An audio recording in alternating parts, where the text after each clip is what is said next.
advances to the Final Four. Shout out Chillinois Basketball Podcast. Shout out to Chillinois Podcast. Shout out Chillinois Podcast. Shout out Chillinois Basketball, man. The Illini reach the Final Four for the first time in 21 years since 2005. Illinois Fighting Illini men's basketball program is into the Final Four. They beat Iowa 71 to 59 on Saturday. Noah, we were both at the Budweiser Brick House Tavern in Wrigley Field, or near Wrigley Field in Wrigleyville, and an electric atmosphere the entire game, even though it was a scary game to start. The Illini came back emphatically with defense and strong play on offense to get to the rim in the second half. And really just, there was a moment when everybody kind of realized they were going to win that game. I think Keaton Wagler got the rebound with about 20 seconds left, and the place just went absolutely crazy. I want to start this one off with a quick story because this win is important to many Illini fans. And I know I've told the story before. When we started this podcast, I believe we talked about what got us into Illinois basketball, and I started off with sitting on the couch with my dad watching games, and some of my earliest memories being 2005 and obviously the Final Four team. I think I was just a little bit too young at that point to really know the team. I think I liked Illinois because my dad liked them, because his college friends liked them. We'd have parties for the game, so everybody would be excited when Illinois won. So it was cool when Illinois won because people were happy. And then after that 2005 team is when I really dove deep into Illinois basketball and started to like Illinois basketball myself, for the team, for the players, for the coaches, for the people around the program. I went to college, I didn't go to college basketball, but I went to Illinois basketball camp for many years, met some of the players, played basketball with them with some of my friends. So another part of the story I remember, because it's important to tell, is my cousin had a PlayStation 2, and he was a year older, so he always had the video games. My parents didn't usually let me play video games or have video game systems. And so when Illinois lost in 2005, my cousin and I were really big Illinois fans because of my father, obviously. And he had this PlayStation, and on his PlayStation, he had NBA 2K7 with JJ Redick on the cover. And I'd usually hang out with my cousin around Christmas because we'd go to my grandma's house where he lived for Christmas. And if we were fortunate enough, my parents, we could convince them to let me stay at my grandma's house for a few days so my cousin and I could hang out and spend some time together over Christmas break as like a sleepover. And a lot of the times during these sleepovers, we'd stay up really late until about 3 a.m. playing NBA 2K7. And this was, I think, D Brown's last year in college because it would have been the 2006 rosters and James Augustine's last year in college. But what we do is we take this Illinois team in 2K7, we take the sliders, we'd adjust them all the way to 99. So we'd rig the games and we'd simulate seasons ahead just to see the possibility of Illinois making the Final Four. Because we remembered it from 2005, but we didn't get to experience it as true Illinois fans because we weren't old enough yet. So that was like the pinnacle for us. We'd simulate these games on NBA 2K7, and it was a wonky game, so it would glitch all the time. But sometimes, if we were lucky, we'd get Illinois into the Final Four, and we'd cheer about it, and our aunt would come out and get really pissed because we were up until 3 a.m., and she'd be like, "What the hell are you guys doing up at 3 a.m.?" And we'd say, "Aunt Sandy, Illinois is in the Final Four." So to see this moment finally come true, man, I mean, I remember we were watching the game at Budweiser Brick House, and I pointed a guy out across the bar from us, and he was in full tears. And I almost felt the same way. I almost broke down. I was a little bit drunk. I didn't want to start crying in front of people, and I don't want to get emotional now, but damn, man, to have this team reach that pinnacle like I used to simulate in a video game, it's awesome. And to have the guys on the team be the ones to do it. David Mirkovic, Andrej Stojakovic, you got two twin brothers from Croatia. You got an under-recruited freshman out of Kansas. You got Kylan Boswell, a guy who went to Arizona and came back to his hometown to play for his hometown team. You've got a graduated senior who's married, who came back to play a limited role, but is still an important player on this team, in Ben Humrickhouse. You got Jake Davis, the hair god. Who have I missed? Mihailo Petrovic, Blake Fagbemi, Brandon Lee, Jason Jackstis. Did I miss anybody else? I think I covered the whole team with that. If I missed anybody, Jeff Alexander, Zach Hammer, who I just found out actually went to Northbrook Junior High, which was a rival junior high school of mine. So he grew up in the same area, just found that out. That's cool. Brad and his son coaching for the Final Four. Man, this is awesome. So sorry for that little rant. I wanted to start it off with a story and we can get into the Iowa game, but it just means so much. And I think it means so much for all the Illini fans. I was out in Wrigley yesterday because I went to the Cubs game and I saw at least 50 people with Illinois shirts on at the Cubs game. Every single one of them, I said ILL, got an INI back. It's like people are proud to be an Illinois fan again. And I don't think that people were ever not proud to be Illinois fans, but you would have thought being from Chicago, you see a lot more Illinois fans. And now they're finally out. We're proud. We're running through the streets with our Illa fucking noise shirts on. And that's my intro rant. I've been thinking about that for 2 days since we won, 3 days since we won the game, man. And I hope Illinois fans watching this podcast feel the same way and get to really relish in the opportunity to be a Final Four team. And I know we're not on the team ourselves, but just what a win, and it feels so good as a fan, man. What are your thoughts on that game? I know we were watching it together, but I've had 3 days to kind of collect my thoughts, and that's what I came up with, and I hope it rings true for some people at least. We can't sell ourselves short. We essentially are on the team as we've discussed prior. But yeah, we did have a great time watching it at the bar there. I mean, when Chase says it was right next to Wrigley Field, I mean, you guys saw the video. It was right next to Wrigley. I thought it was damn near inside the park. But yeah, it was a great time and it was packed with Illini fans. I mean, just so many Illini fans. It was amazing to see. There was one kid that was crying for a good 15 minutes after the game I ended. wanted to hug him, man. I wanted to go give him a hug. We tried to interview him, but he scurried out of there.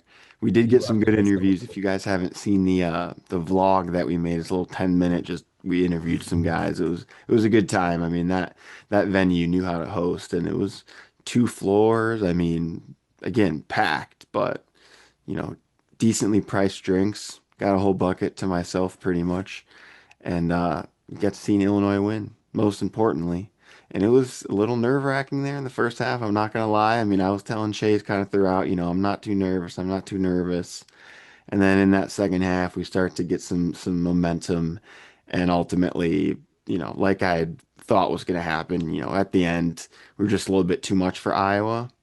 And I give them credit that they made it as far as they did, quite honestly, because it's pretty, difficult to make an Elite Eight. And they knocked off Florida, and they essentially helped us get to the Final Four. So all credit to them.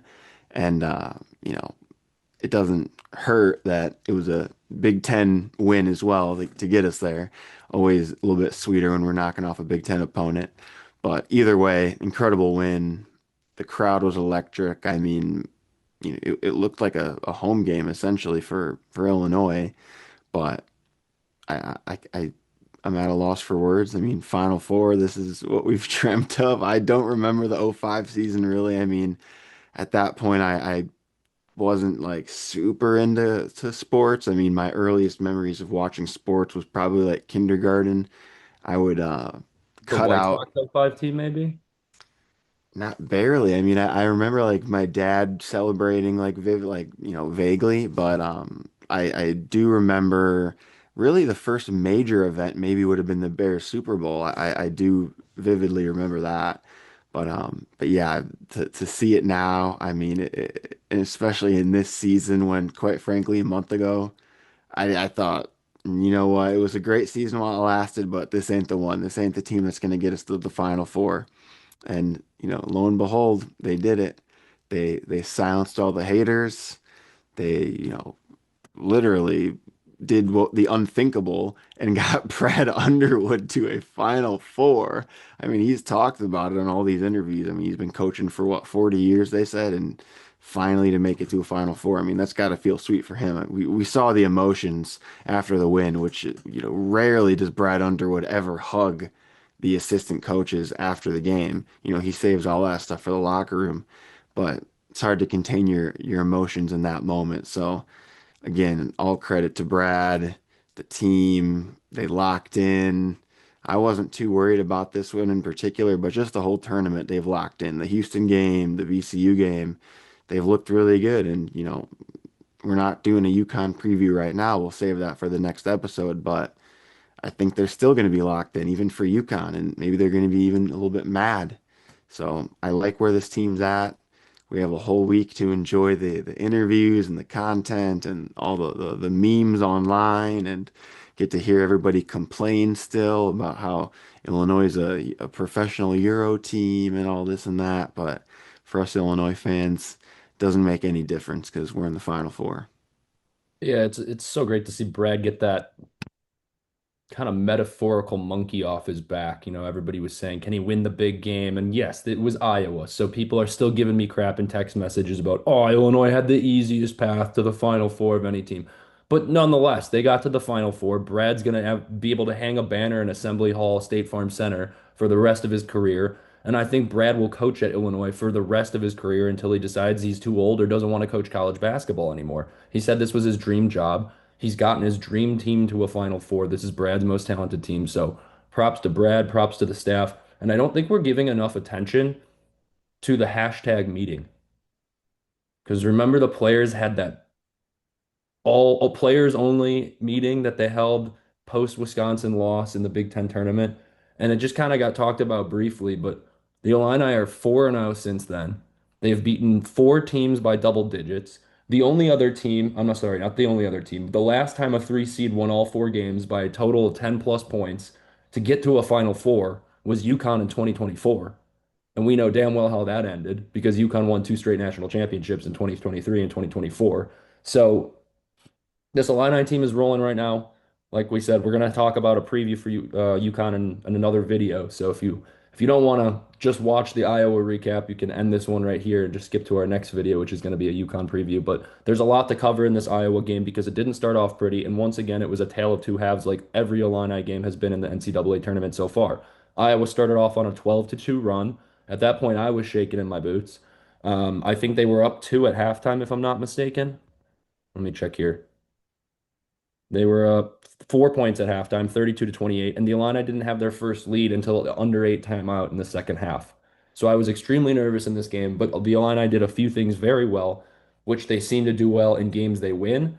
And that's why I think when you kept telling me we're going to be fine, I believed you a little bit because we were rebounding really well. We won that rebounding battle. I believe it was 38 to 21. Let me double check that right here.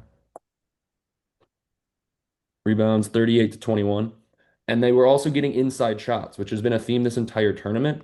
I saw a stat the other day on Twitter. Zvonimir and Tomislav are shooting 86% from inside the arc in 2 point range.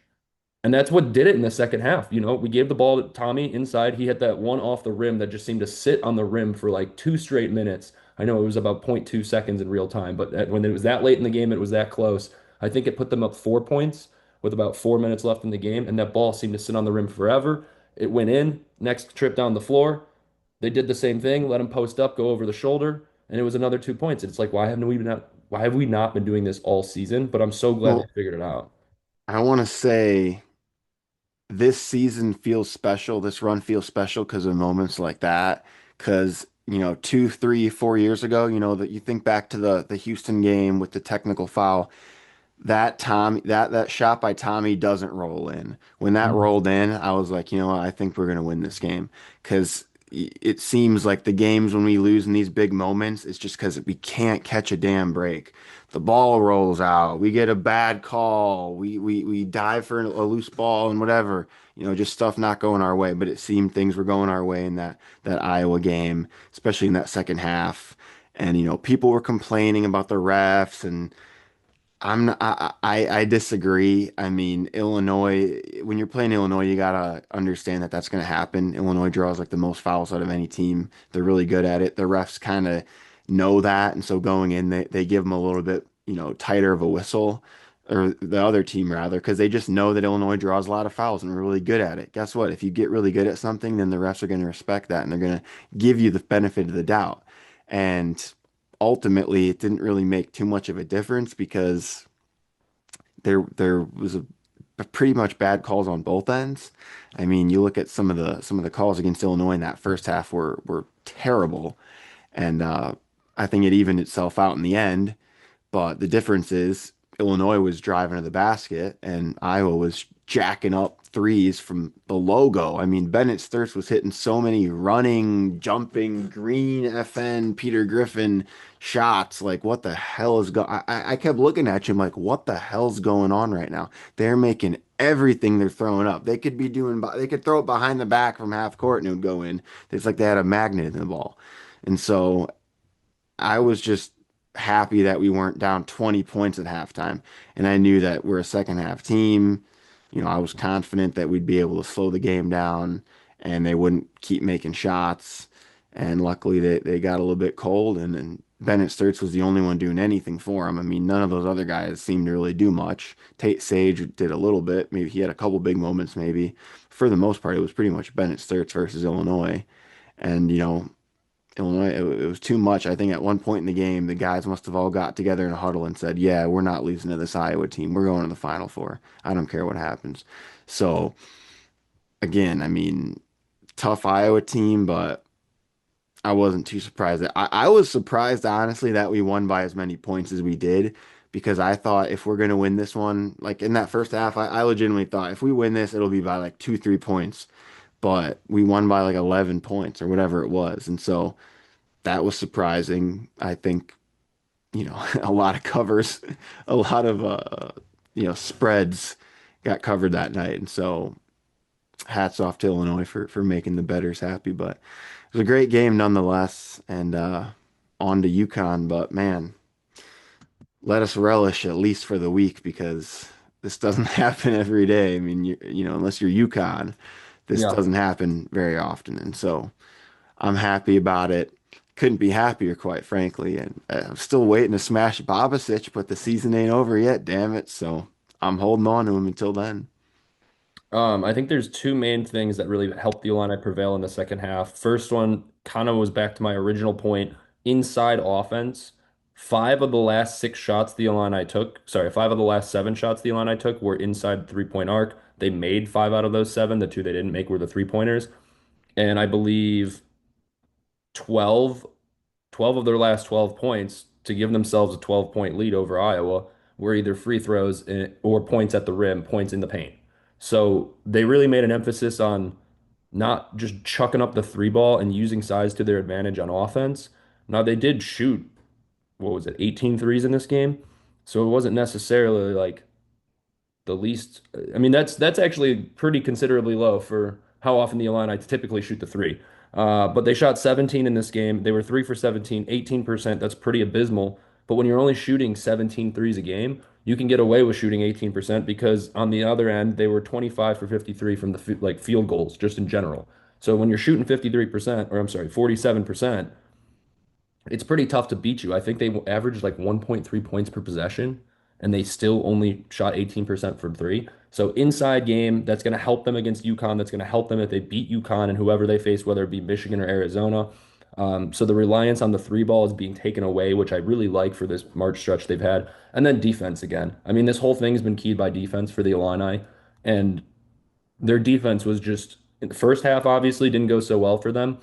I had a lot of fans next to us, people watching the game saying like, "Oh, we got to guard Bennett Sturts better. What is our defensive scheme?" But I think the defensive scheme was just go under every screen and let these guys shoot. And they shot 50% from three in the first half, 57.14% from the field in the first half. But it was one of those things like basketball is a game of averages sometimes. A team cannot continue to shoot that hot, especially given how hot they had shot the last three games to get to the Elite Eight. They were shooting like 60% from the field in the tournament at that point. It was crazy. And then in the second half, the Illini continued to go under screens, let Bennett Sturt shoot, let Cooper Cott shoot, let Tate Sage shoot. And Iowa shot 23.8% from the field and 27% from three. The numbers went down just as averages typically do. If you're riding really high, they'll typically come back to earth. And that just seemed like Cameron Crocker relying on numbers, though. And I know a lot of Illini fans were upset in the first half. They were like, "What are we doing? We got to put somebody on Bennett Sturts." And I kind of agreed because in other Illini games where they've lost, it's been one guy beating the crap out of you. Price Sanford, Nebraska. What did he have? 35 points against Illinois. Um, so we've seen that in the past from Illinois teams. To let one guy go crazy against you, everybody else just adds 2 or 3 points, and then the rest is history because the Illini can't keep up on offense. But this game, they figured it out with Bennett Sturts in the second half. Iowa couldn't get anybody else to shoot the three ball very well. And I'd be remiss not to talk about that Keaton Wagler step back three where it was Isaiah Howard, I think, who just went, Penny Hardaway, the Penny yeah, he Hardaway Penny move. Hardaway that dude. Yeah, It's very that seldom, move was sick. very seldomly does a defender of a player who's shooting the ball catch the ball on the rebound after it's gone through the hoop and then inbound the ball after the 3-point basket was scored, and it happened Everyone's like, there. oh, it was a push off. It was a push off. No, it wasn't a push off. His arm was already extended. He literally just shake and baked the fool. I mean, it's unfortunate for him for the Iowa kid, but I mean that was a beautiful move and definitely a Sports Center worthy move. And he did it against Oscar Clough too, but Oscar Clough weighs a lot more, and so when Oscar Mhm. Clough, does a spin move, his body's not necessarily going crazy. But Keaton's got that move in his bag, man. He's not afraid to pull it out, and he'll definitely not be afraid to pull it out against UConn. Yeah, no, that was hilarious. One of my favorite basketball plays I think I've ever seen. And my favorite part of that was Robbie Hummel's reaction. He just goes, "Oh, hello."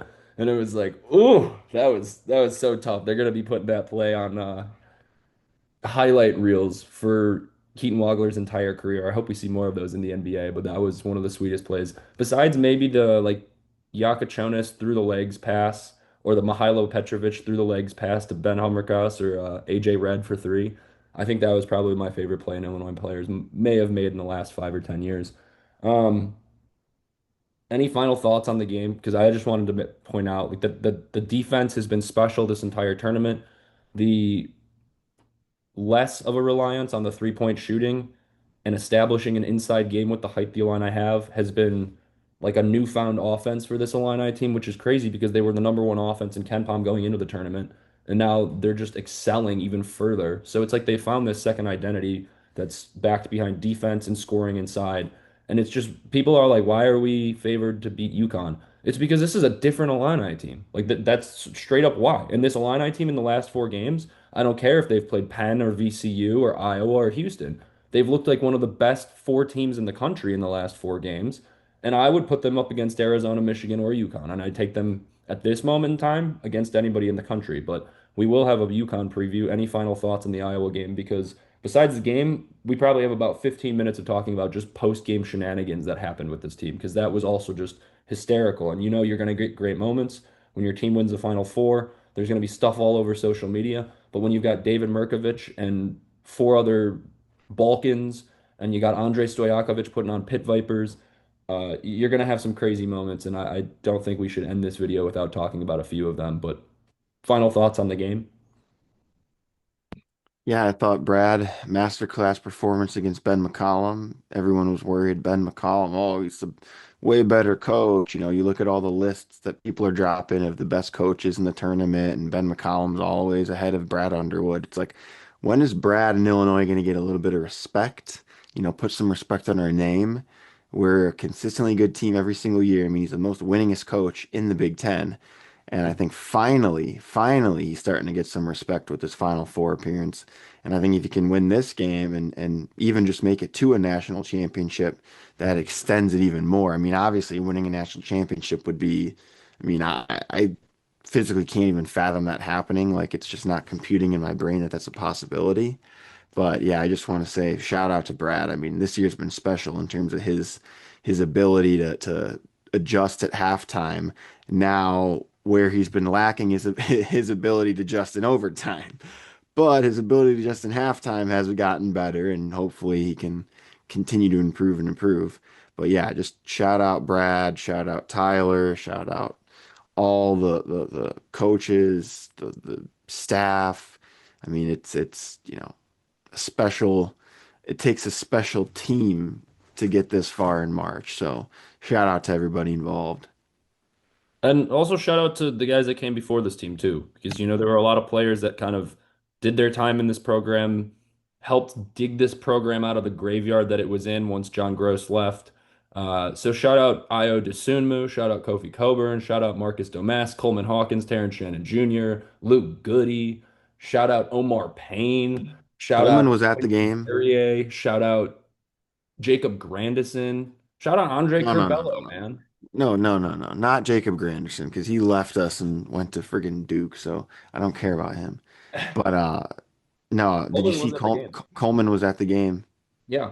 And I think we should get the whole gang back for the Indy thing. I think Coleman should be there. TSJ should be there. Io DeSumo should be there. I think we got to get Darren Williams. We got to get Luther Head. We got to get D Brown. I mean, there needs to be a contingent of former Illini basketball players in Bankers Life Fieldhouse or what is it, Lucas Oil Stadium. Uh, and I also think on top of that, including Peja Stojakovic and his wife, we also need Jelly Roll. That's what I've been saying the whole damn time. And he might make an appearance because this is a big event. So it's very possible that they bring him on just to shoot the shit. I mean, did Tennessee made it pretty far. I mean, if Tennessee would have beat Michigan, we would have Tennessee in the Final Four and Jelly Roll would be there. But That's if a guarantee. Jelly Roll, if you're listening to this, which I know you are, I know you watch every episode, come to the game. Okay, I'll hook you up with tickets, even though I can't get tickets myself. I will hook you up. And if we can get as many Illini people as possible, I want Stephen Bardo there. I want Kendall Gill there. I want everyone that's ever been associated. Sean Evans, Bill Murray, anyone that's associated with Illini. We Bill need Murray's them a at the game. UConn fan. Well, he was an Illini fan first. Now he's a UConn fan because his kid coaches there, but he's Yeah. been an Illini fan. I mean, there's the classic clip of him at the '05 game at the Paul Stadium, like losing his mind when they tied it up at the end there. There's the classic clip of him in 2024 with the 30-0 run, losing his mind when UConn did that. So in a UConn Huskies hat as well. So I'm back and forth on Bill Murray at this point. He could have like some custom made jersey where it's like front it's Illini, back is UConn or something. No, it's like the split in half, like the Northwestern Nebraska one that the lady had, but instead it says like UCall or like Ilcon. Ilcon would be cool. We need that big jacked dude to come and wear a UConn jersey because he's Yeah. been the bad luck of the tournament. Yeah, I mean, so outside of internet memes, there have been a ton of Illinois basketball player memes themselves. Firstly, I think we have to start with the most obvious, Merck in the cowboy hat. They asked him where he got the hat. He said Amazon. He said $34. I think the part of that quote that's not being talked about at all, which I think is the funniest part, is they asked him if he felt like a cowboy, and he just kind of like took a second to answer, and he said something along the lines of like, "Oh, I don't really know what cowboy being cowboy means." So Noah, you're a pretty Western rugged dude. I would say, would you give David Merkovich, an explanation of what being a cowboy means? Because he is from Montenegro. I don't think they have like Western cowboys in Montenegro. So Merkovich, this is what being a cowboy means according to Noah Morgana. Yeah, first I want to say thank you for respecting me and realizing that I am Western and rugged.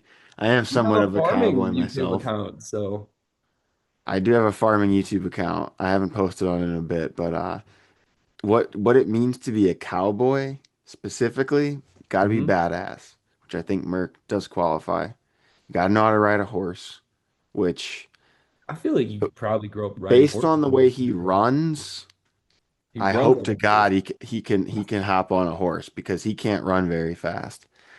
And third and most importantly, you have to be able to lasso lasso a fool. And I think if you put a lasso in Merc's hands, he would wrangle you up. I don't think he would have any problem lassoing you right to the ground, I mean, twirling you and hog tying you even. that's gonna lead me right into my next Illinois post-game meme though, because he didn't look to be too good with rope and net. He didn't seem to know what he was doing when they were taking the nets down. What the hell was that? Kylan has to ask him, what the fuck is wrong with you, man? Um, he said to I forget who was interviewing it. Glenn Kinney, I think it was, interviewed him at the airport, asked him about that viral moment, and he just said, "Oh, I don't know. I thought I was stronger." But like, when in the world has anybody ever ripped the net off a basketball hoop? He I was mean, they just cut trying the to net.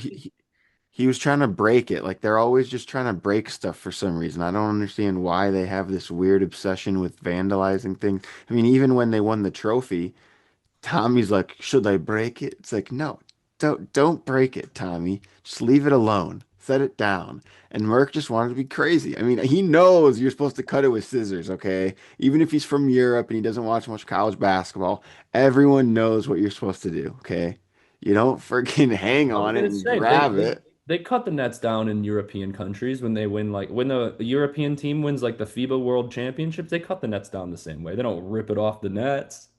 Yeah, Can you so imagine if he started like hanging on it, like he's like swinging back and forth, and oh man, he's a character. I think at this point you just have to give him an empty check. for sure. I mean, we need him back, and I think he will come back, especially if we make it to a ch national championship and lose, and it's like we were that close to winning a championship. I think everyone will want to come back. Hmm. I mean, very rarely do you see a team make the national championship, lose, and then come back and win the next year, but it does obviously inspire like we didn't get to it, we got to do it the next time. Let's come back and do this together. Not too worried about Markovic transferring at this point, but other post-game moments, I think they interviewed, not I think, I know they interviewed Ben Hummerkaus, Tomislav Ivicic, and I think it might have been Zvonimir next to him. It was somebody else next to him, but they interviewed him after the game. And I guess Tomislav's running joke with Ben is that now that he's married, he has to start having a kid. And Ben came out right away and said he's not thinking about having a kid, but should he hypothetically have a kid in the future, he said Tomislav and Zvonimir and Mirkovic are top three on the list he'd let babysit his child. That seemed a little nuts to me, but his argument was good. Uh, I don't have a kid myself, so I've never like raised one, but if I was gonna let somebody like raise my kitten on the Illinois basketball team, if I wanted somebody to tire her out, I would definitely choose the Avicic brothers or I would choose David Mirkovic. But in terms of just like general care and not putting my daughter, my small kitten in danger, uh, I wouldn't, I don't think I would choose them. They're also so tall. Like imagine you're holding a baby, like you're 7 foot, that's probably like 6'6" or 6'5" that you're like your arms handle like if you're carrying a baby, that's how high up they're gonna be. Imagine he, God forbid, he accidentally drops the kid. That's a really high distance to drop the baby versus maybe like Blake Fagbemi, who's about like 5'10". He's not dropping the baby much further than I am. I'm 5'8", 5'9". I'm 5'9". We'll You publicly say shouldn't we're you shouldn't judge others based off how far of a distance the baby will fall. You want to base it off of, are they caring? Are they compassionate? Are they trustworthy? Not, because then you could get a midget to do it, but that doesn't mean they're going to be a good babysitter. well, I'm just okay. I'm not talking about like I'm just saying their size is so tall. They're like so much taller than the general population that you do have to worry about. Like, should they drop your kid? That baby's falling from like But it look, gives you're them never even more changing time your to catch it, though. Like the longer it falls, the more time they can react to catch it. I mean, Tomislav is pretty slow, and so is David Mirkovic. Zvonimir, I think, could drop the baby and then catch it again. Uh, David, Zvonimir would slam dunk the baby right yeah, into the crib. he'd Go point to up at this bed. guy and be like, oop him, oop him to me." Um, and then, well, okay, I guess I'll ask you, who would you let babysit your child, or if you had like a pet or something? I mean, I'd probably trust all of. I wouldn't want Andre to do it, just because Andre seems like he would legitimately leave the kid at home to go out on like a date with a girl or something, like some Drake and Josh level stuff. Hmm. But if I had to pick one person on the team, I think Tommy's a good answer. I think honestly, Merck's a good answer because it's not about like they're all capable. I mean, they're capable of handling themselves. So I'm sure they're capable of a baby. I really don't think babies, women will tell you, oh, babies are so difficult. They poop and they pee and they cry. That's about it. They're not going to run away anywhere. They're not going to escape anywhere. So as long as you can feed them and change them, then I think you're going to be capable. You'll be able to handle it. I'd probably pick. You know what? I'll go with Tony Billage. Just because he doesn't get much involvement in the team and I want him to feel involved and we'll put him on baby duty. Tony Billich on baby duty. I mean, I'm not even sure his actual legal name is Tony Billich, so I'm not sure I'm giving my kid to him. I don't know his backstory, dude. There's like very little on the internet about it. He just kind of showed up one day and they're like, "This is Tony. He played for Illinois now." I'm like, okay, sounds good, Brad. Sounds good, Mishka. Um, Yeah, whatever Misko tells you to do, you do. yeah, exactly. You don't argue with a Serbian guy.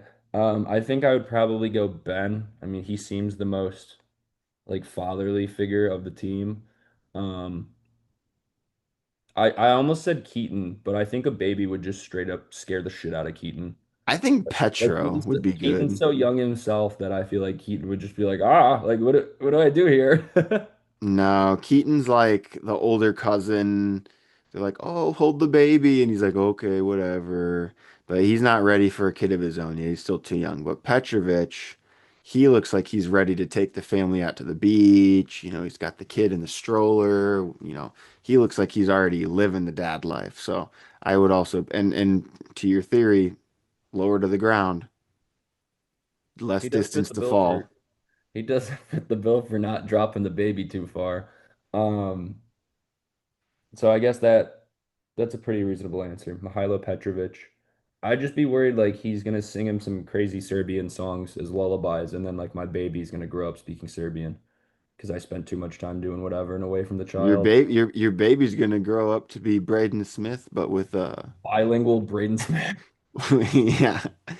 What did they compare him to? Braden Smith, but with less shooting ability or something like that. Uh, Braden Smith. Whatever that every year it seems there's some out of pocket comparison to one of our players where and they What was cannot Dalton possibly amount connected? up to it. Yeah, it was Dalton Connect the year before with Ben Hummerkaus. And last point I want to mention, because this is an interview I saw today, and I'm not even sure who asked him this or where it came from. I found out after watching the video about it that he was asked this same question by Jeremy Werner in 2022 on the Illini Inquirer, and he said basically the same thing, but Brad was asked about the original story from where he got the Pizza Hut parking lot phrase from. And Brad went as far as to say like that is just like how he grew up, you know. He used to like have fights with his friends. They would he said something along the lines of somebody would drive by with their music too loud and you'd give them a look and you'd tell them to meet you in the parking lot and then you just fight the shit out of each other in a Pizza Hut parking lot. Now, I'm sure things were a little bit different back when Brad was growing up. I think he's like 62 or 60 or something like that. So he's around my dad's age. And but I don't remember my dad ever telling me like, yeah, me and the boys used to go to parking lot and just Pizza Hut parking lot and just duke it out. Like I don't my dad used to tell me about getting in fights, but not at a Pizza Hut parking lot and not as like casually as Brad said they would just like fight and then they just shake hands after and everything was good. Um I don't know if I want to doubt the sincerity and the validity of the story Well, because there's Brad no seemed like re a I really don't tough guy. understand. I don't understand why people are doubting it because why would you make it up? Like it doesn't make any sense. You wouldn't just randomly start saying pizza Hut parking lot like it literally makes no sense. So I definitely believe that there were at least fights at the Pizza Hut parking lot, whether he was involved, whether it was one or two fights or 100 fights. That's a different story, but I definitely think that there were fights at the Pizza Hut parking lot when he was in school. And you still see it. I mean, when I was in middle school, we used to take like my friend group, we would there was a stairwell and we would push somebody into like their little like nook. We'd push somebody in the nook and we just start beating the crap out of them. Not like send them to the hospital, but give them some jabs, kick them a little bit. And every day it was somebody different, and you'd throw them in the corner and you'd beat them up for about 10 seconds, then you'd all run away. And then the next day was somebody else. So people, kids are beating each other up. It's definitely happening out there. So I don't doubt that at all.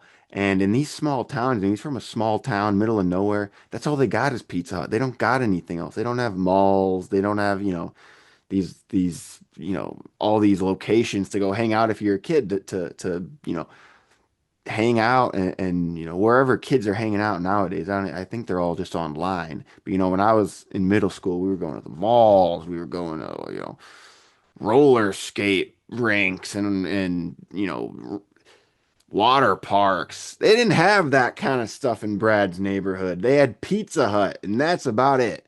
Okay? And if you weren't eating pizza, then you're getting your ass beat. That's all there is to do in that town is eat pizza and beat ass. So I Or if believe you had Brad. or if you had your music too loud, you're getting your ass beat, I Yeah, guess. what's that about? He's like the music, like the noise police. He's like, "Hey, turn that down. That's some I Zeppelin. Turn it down." I could not tell you. That was one of the most hysterical quotes I think I've ever heard Brad or any basketball coach for Have that you matter seen the say. Just like, movie Dazed and Confused? no, I haven't, but I'm It's sure a some of our fans great have. movie about like high school. Every celebrity and their grandmother's in it. But there's like the bullies, like the crew of bullies that literally just go around and just beat up the freshmen for no reason. I feel like Brad Underwood would have been one of those guys just driving around with a paddle looking for freshmen to beat on. Now it's him and his Balkans. He's got a gang of Now, Serbians yeah, and now Merck does Montenegrins his and bidding. Croatians to do it. He's like, It's him Merck, and his go Balkan beat that flock. guy. Go beat that guy up over there. He's like, Yes, okay. coach. Yes, coach. I do what you say. Um, The Illini did beat Iowa 71 to 59, and they will face UConn in the Final Four, a rematch of the 2024 season. They didn't face them in the 2024 season. They Final Four, they faced them in the Elite Eight, but there will be another opportunity for Illinois to exercise demons against a team they faced this year, against the team they got embarrassed by 2 years ago in the NCAA tournament. That game will be, what is it, Saturday? Yeah, it's Saturday at Saturday at like 5:09 five. again. Yep. Right. Once again, 5:09 start time in Indianapolis. First Final Four for the Illini in 21 years, first time since 2005. We will have a UConn preview. That So line's moving, man. It's back to yeah, 1.5. It was at 2.5, then fluctuated down to one, went back up. Now it's back down again. So it's going to be interesting. I think it's going to close at like 1 or 1.5. I mean, I I don't think see. it'll be I could see it being easily a pick'em game at that point, but we will have a UConn preview. We'll go in depth about UConn. These teams are so much different than they were the first time they played on both sides, not just Illinois. So we'll have a lot more to cover in terms of UConn. I'm going over the bracket challenge right now because I do want to give an update on that. Our guy Jeff Moore is no longer in first place. Somebody named Circle Storm 98 is now in first place, but I hope they lose because they have UConn as their national champ.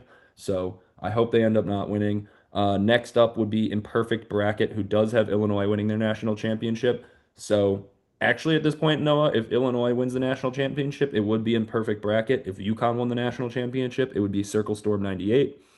If Arizona won the national championship, I think Jeff would win it at this point. And then if Camel Works, I don't know who that is, but if Camel Works, if Michigan wins the national championship, then they will most likely win the bracket challenge. So we will also have some Final Four merch to roll out for the website. I am in the works with Hannah about that. So there will be Final Four merch, like limited edition Chillinois podcast merch. Not limited edition in the sense we'll take it off, but Final Four merch is always cool to have if you haven't gotten some off the NIL store already. They have really cool stuff available, so I'm hoping we can get some pretty cool stuff as well. But if you do win the Chillinois Basketball Podcast Bracket Challenge and you'd like some of the Final Four merch, you can select that as well. And then you'll have Illinois 2026 Final Four merch for the rest of your life. It only seems to happen every 21 years, so you might as well get yourself some stuff. And it's all going to cancer research, like we've said a million times. Any final thoughts, Noah? Otherwise, don't have anything else to say before the UConn preview. No, I mean, it was a great game. Again, congrats to Illinois. I couldn't be prouder. Everybody's been texting me. I mean, even people who don't watch college basketball are texting me like, "Oh, congrats," you know. So it's good to finally, put so much love and so much time and energy into something to finally, you know, get something out of it is good. Not that we haven't got anything out of Illinois basketball in the last, 5 years, because we have. It's been great. But, we've known Illinois is a great team for the last 5 years. It's just everybody else who's like, well, they haven't done anything in March. So this is more just justifying us and telling everybody, hey, get off our back. We're good to go now. And from here, it's only up. You look at who we can get in terms of recruiting and getting to a national championship would certainly add a couple big names to that list of who would potentially want to go to Illinois. But I trust Brad. I mean, we don't need the five-star guys, clearly, with Keaton and with all these other guys. We don't need those big name guys. So it's just amazing. Illinois basketball is probably the highest it's ever been in literally 2 decades. I mean, maybe even more so just because of the fact that now with NIL and really, I mean, if we would have had NIL historically, I mean, we'd be way, way, way higher. We'd be a blue blood right now because we've had the potential, right? We've had the fan base. It's just been an issue of the name itself. Like, oh, Illinois, they're not a top program. But now that we've got deep pockets and people want to go and, we got a great coach, kids like playing for Brad, at least that's what it seems like. So Illinois is in a beautiful spot right now, and it's only going to get better. Let's hope.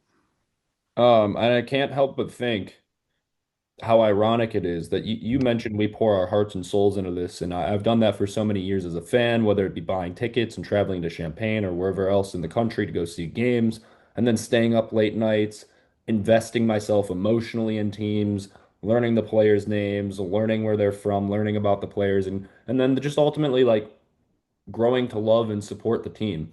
You know, I did that for so many years. And then it's ironic that we step it up this year a little bit, the both of us. You know, this year we invest a little bit more of our time. We're talking about it on the internet. We're communicating with fans. We're posting our thoughts and opinions professionally in air quotes. And this just seems to be the year where the Illini step it up themselves a little bit more. So I can't help but think maybe Chillinois podcast has a little bit more to do with this than we like to give ourselves credit for. But I'm not going to take all the credit. I I've think been it's probably saying it them the this whole year. time. If we win the championship, if we win the national championship this year, Babasic, Ivasic, I'm not breaking him. I'm mailing him to the fucking He's going to the Tomislav, dude. He has to go to Tomislav. I'm sending him to some history museum or something where he can be enshrouded in a case and forever, kept alive the spirit of Babasic Ivasic.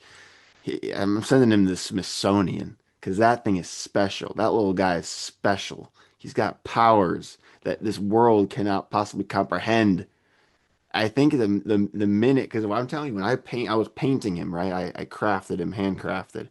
And when I painted the eye on his back, when I sealed that final slash on the bottom of the eye, I felt energy go through my body. So Can it would not surprise me if there's some, spirit of Kofi Coburn in this thing. If is he that's the nearby? case, maybe I do want to smash it. Is he nearby? Can you grab him before we wrap up the podcast? Yeah, I'll get him right now. All right, cool. I think that should be the last thing we show before we get to the Yukon preview. While he's Yeah. grabbing him one more time, I'll close this one off.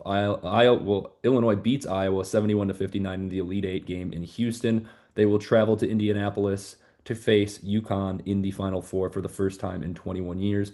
Noah, I see you sat back down with Babasic, so can we get a Babasic, Ivasic? Well, I want to make another announcement. I have this frog. Oh boy, we've got more idols and emblems. This What is that? Yes, this is like a golden calf idol, basically. No, this is a frog I've had for a while. There's no logo on him, but I will be willing to paint a giant eye right there. But here, this is what everybody came for. Baba Sitch Hell yeah. with the eye on the back and the 33 on the bottom. So it's a full circle. It's Everybody look at say him. thank you, Babasic. Thank you, What do you think Babasic. what do you think his voice would sound like? I don't know. He's probably from the Balkans. I can't. What he's like a Muppet? Illinois wins 71-59 against Iowa in the Elite Eight, and they will face UConn in the Final Four. We'll have that preview out for you guys probably Thursday morning, so be on the lookout for more Illinois content. And once again, everybody thank Babasic. Babasic, can we get an ILL? Ah, yeah, no. I and I.